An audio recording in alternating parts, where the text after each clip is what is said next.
children! Today is the 15th episode. Did you all guess which the fifth animal is? The animal that is also called the ship of the desert, that has 3 sets of eyelids and 2 rows of eyelashes to keep the sand out of its eyes, and that which can go long periods of time without food and water is the camel. And today's story is called The King's Choice. There once lived a lion who was the king of the forest. He was big and handsome and fierce and strong. All the other animals brought him gifts from every corner of the forest, but the more he got, the more he wanted. A king must have courtiers, said the lion to himself one day. A courtier, children, is someone who gives company or advice to a king or a queen. So the lion called a fox to his side. "You are known to be wise and clever, so you shall be my advisor." "Thank you, your majesty," said the fox, bowing low. Next, the lion called a leopard to his side. "You are known to be alert and swift-footed, so you will be my bodyguard." "Thank you, your majesty," said the leopard, bowing low. And the last to be called was a crow. "You are a bird and can fly high, so you will be my messenger." "Thank you, your majesty," said the crow, bowing low. The fox, the leopard, and the crow took oaths of loyalty to the king. Oath, children, is a promise, and the king in return promised them protection and food. All was well for some time. The 3 courtiers never opposed the king. His wishes were law. Wherever the king went, they followed. When he rode, they stood in awe, in respect. When the king went hunting, these found the animals for him to kill. After he had had his fill, he would leave the remains for them. So the 3 courtiers always had enough food to eat.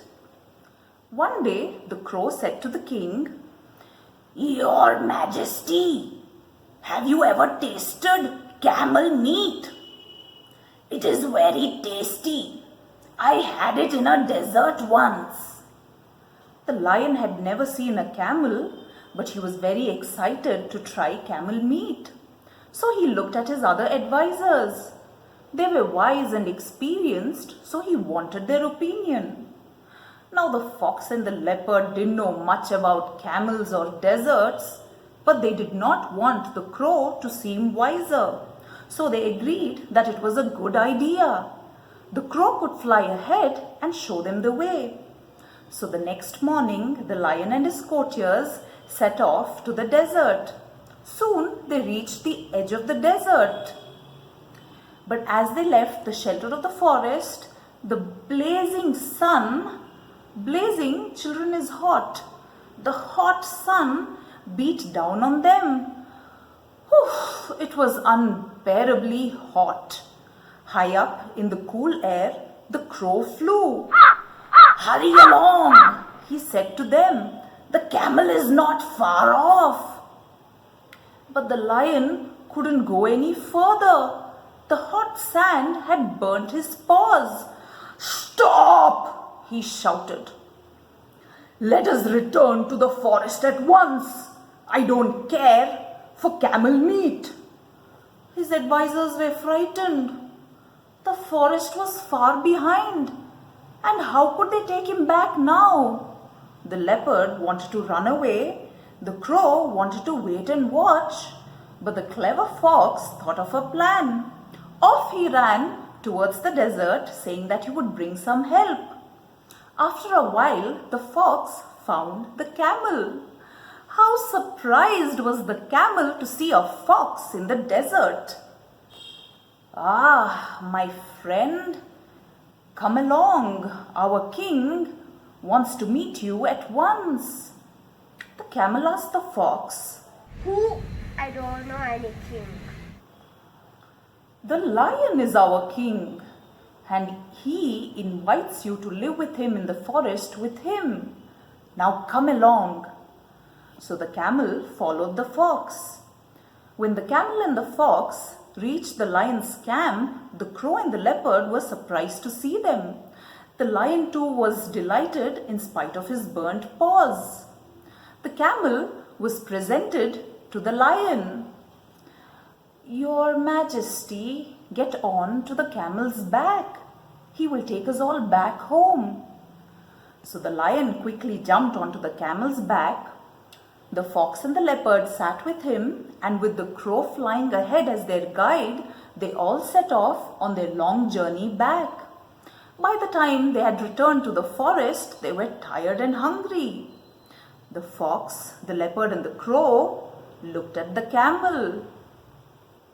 And then they looked at each other. And they smiled. They had managed to bring the camel to the lion.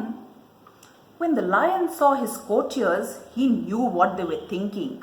The lion said to the camel, "Wow, my dear friend, I am thankful to you for saving my life. You can live with us for as long as you wish. I offer you my protection." Protection? On hearing his words, the courtiers were shocked.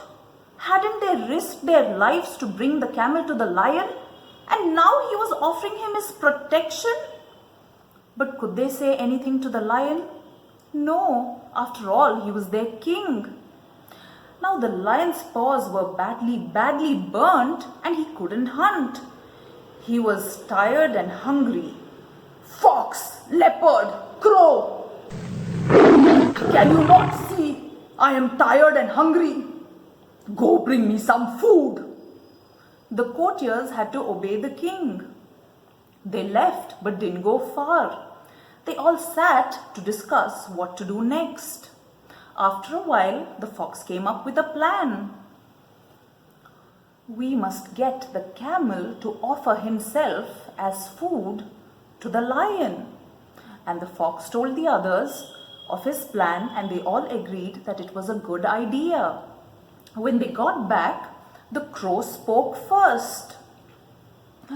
"Your Majesty, we have found no food, but we cannot let you suffer. I'm a little creature, but you can eat me." The fox pushed the crow to the side and said, "No, Your Majesty, I have more flesh on my body. Eat me instead." The leopard came in and said, "Your Majesty, I'm even bigger.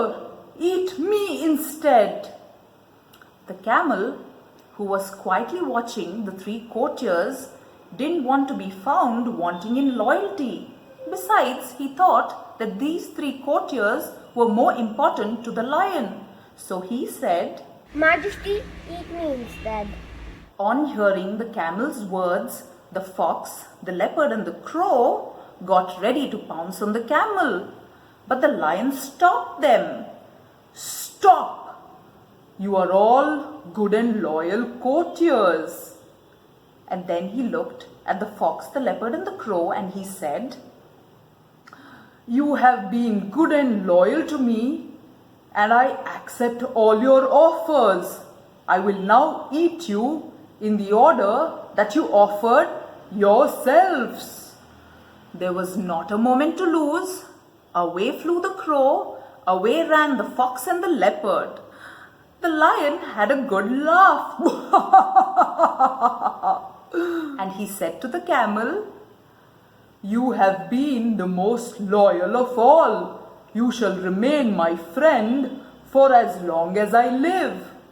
The camel was grateful and happy. The lion said, It is good to be king, but it is even better to be kind. But children, what do you think is the moral of the story? Please don't forget to mention it in the comment section below, either on our Facebook or Instagram pages. Bye. Do follow us on Facebook, Instagram, and subscribe our YouTube channel. Do not forget to hit the bell icon to get updates on our future videos. Please do share it with your family and friends. Thank you.